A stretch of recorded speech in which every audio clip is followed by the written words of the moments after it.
शिवाय, ओम नमः शिवाय, ओम नमः शिवाय, ओम नमः शिवाय, ओम नमः शिवाय, ओम नमः शिवाय, ओम नमः शिवाय, ओम नमः शिवाय, ओम नमः शिवाय, ओम नमः शिवाय, ओम नमः शिवाय, ओम नमः शिवाय, ओम नमः शिवाय, ओम नमः शिवाय, ओम नमः शिवाय, ओम नमः शिवाय, ओम नमः। कहाँ जाने की तैयारी है माँ?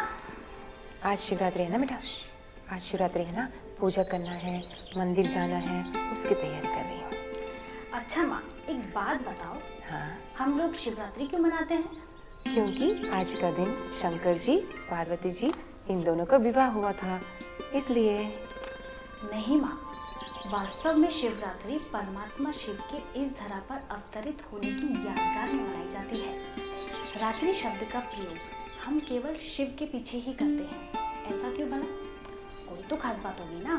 क्या खास बात? कौन सी खास बात? देखो माँ, जब इस समय है ना, जब संसार में पापाचार, भ्रष्टाचार और अत्याचार अपनी चरम सीमा पर होता है, या यूँ समझ लो कि जब संसार में कलह कलेश, अज्ञानता का अंधकार छाया हुआ होता है, तब परमात्मा को उन सभी बुराइयों का विनाश करने इस सृष्टि पर आना पड़ता है। बस उसी की यादगार में शिवरात्रि मनाई जाती है। अच्छा माँ, एक बात बताओ, हम लोग शिवलिंग पर अक्का फूल, धतूरा, बेलपत्र, बेर आदि सब क्यों चढ़ाते हैं? मुझे नहीं पता, मना नहीं करती थी, सभी करते हैं।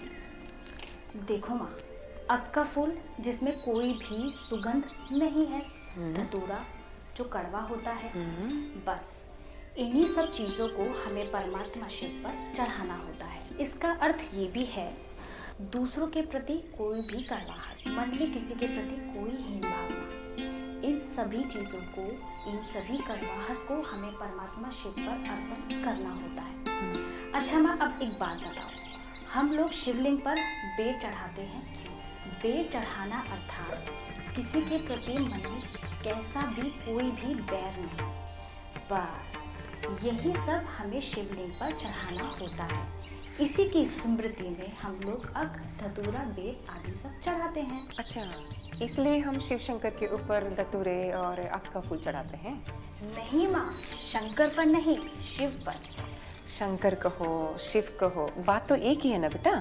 नहीं माँ, शिव और शंकर ये दोनों अलग अलग हैं। आप थोड़ा सोचो, जब दोनों के नाम अलग अलग हैं, दोनों की आकृतियाँ अलग अलग हैं, तो भला ये दोनों एक कैसे हुए? तो ये कंफ्यूजन हुआ कैसे? देखो माँ, अपने देश में एक प्रथा है, बाप और बेटे का नाम इकट्ठा कर देते हैं। हाँ। जैसे मोहनदास करमचंद गांधी, बाप और बेटे का नाम इकट्ठा है। उसी प्रकार परमात्मा निराकार शिव और आकारी शंकर जो शिव की रचना है, इन दोनों का ही नाम इकट्ठा कर दिया है। इसीलिए तो सारी कंफ्यूजन हो गई है। और माँ, सिर्फ नाम में ही नहीं कंफ्यूजन है, इनके कर्तव्यों में भी कंफ्यूजन है। कर्तव्य मतलब? देखो माँ, जब हम किसी की पूजा करते हैं तो उसकी तस्वीर या मूर्ति सामने रखकर करते हैं। हाँ, ठीक उसी प्रकार शंकर भी शिवलिंग को सामने रखकर उनकी तपस्या अर्थात उन्हें याद करते हैं। तो शिव शंकर से भी ऊंचे हैं। शिव और शंकर में उतना ही अंतर है जितना एक पिता और पुत्र में। शंकर है आकारी देवता, जबकि परमात्मा शिव जो है वो है निराकार। शंकर को सदा ही विनाशकारी रूप में दिखाया जाता है, जबकि शिव सदा ही कल्याणकारी है। तो इन सब तथ्यों से ये साफ सिद्ध होता है कि ये नाम, रूप और कर्तव्यों में एक दूसरे से बिल्कुल अलग अलग हैं। सही कह रही हो। अच्छा, ये सब तुम्हें कहाँ से पता चले बेटी? माँ, कल मैं कॉलेज से आ रही थी ना, हाँ। तो वहाँ पे एक सफेद साड़ी में दीदी प्रदर्शनी समझा रही थी, बस वही सुना। कहाँ से? कॉलेज के पास माँ। अच्छा, फिर मुझे ले जाओ, मुझे भी देखना है। माँ, पहले पूजा तो कर लो। हो गई पूजा, तो मुझे ले जाओ, मुझे देखना है। चलो ठीक है, आओ।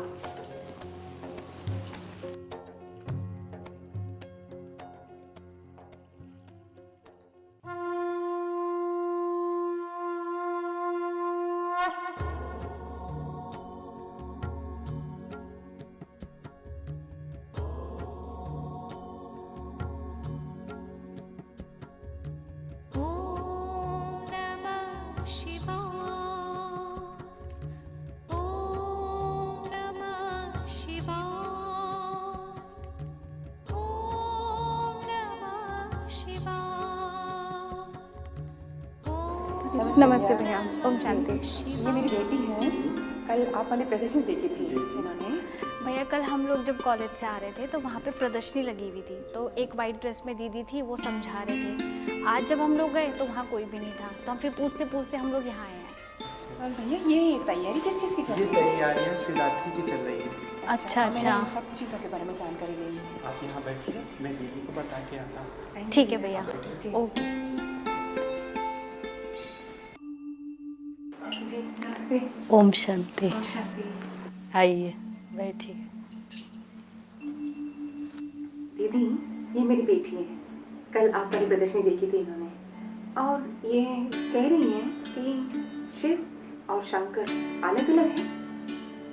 हाँ जी, ये बिल्कुल सत्य है। परमात्मा निराकार शिव इस संसार के सभी मनुष्यात्माओं के अविनाशी पिता हैं।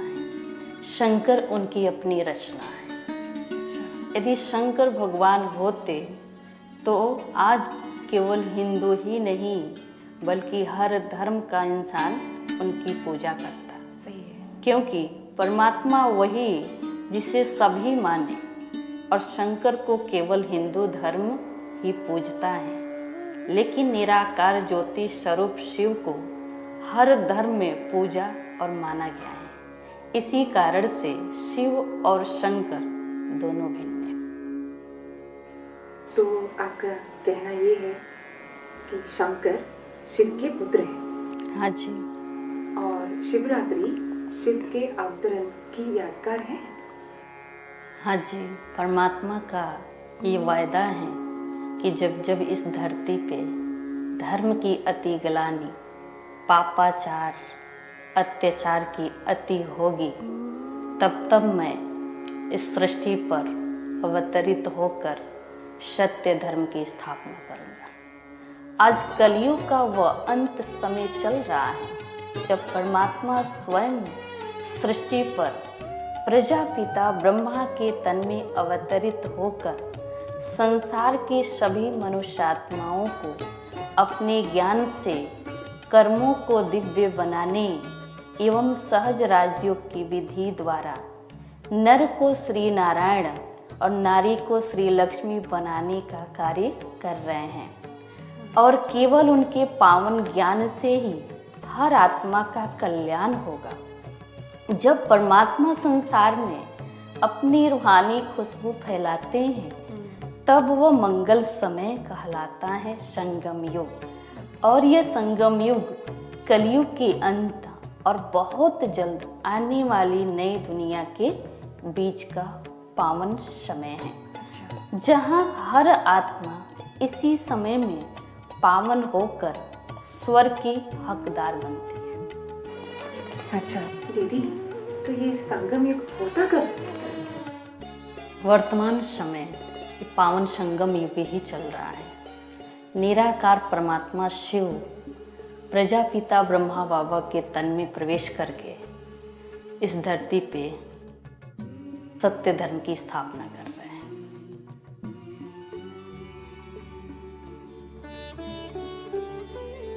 आस्था और विश्वास को लेकर आज हर मनुष्य परमात्मा को किसी न किसी रूप में याद करता है। कई बार मन में कई सवाल भी उठते हैं, लेकिन हमारे पूर्वजों ने कहा कि जब भी प्रभु को याद करो तो मन में कोई सवाल ना हो। और इन्हीं सवालों को दबाकर हमने आज अपनी श्रद्धा को अंधश्रद्धा बना दिया है। मन में सवालों के तूफान और आंखों पर अंधश्रद्धा की पट्टी। इतनी भक्ति, इतनी पूजा, फिर भी इंसान मन से खाली। लेकिन अब समय है स्वयं को हर खजाने से भरपूर करने का, अपने सवालों के जवाब पाने का। अगर आपके मन में कोई सवाल है या इस ज्ञान को और समझना चाहते हैं तो आप अपने नजदीकी किसी भी ब्रह्मा कुमारी सेवा केंद्र पर जा सकते हैं। और यदि आपको खुद को और खुदा को जानना है तो जरूर जाएं। यकीन मानिए आपको वो तमाम बातें जानने और महसूस करने को मिलेंगी जो आज से पहले आपने कभी न सुनी होंगी न महसूस की होंगी।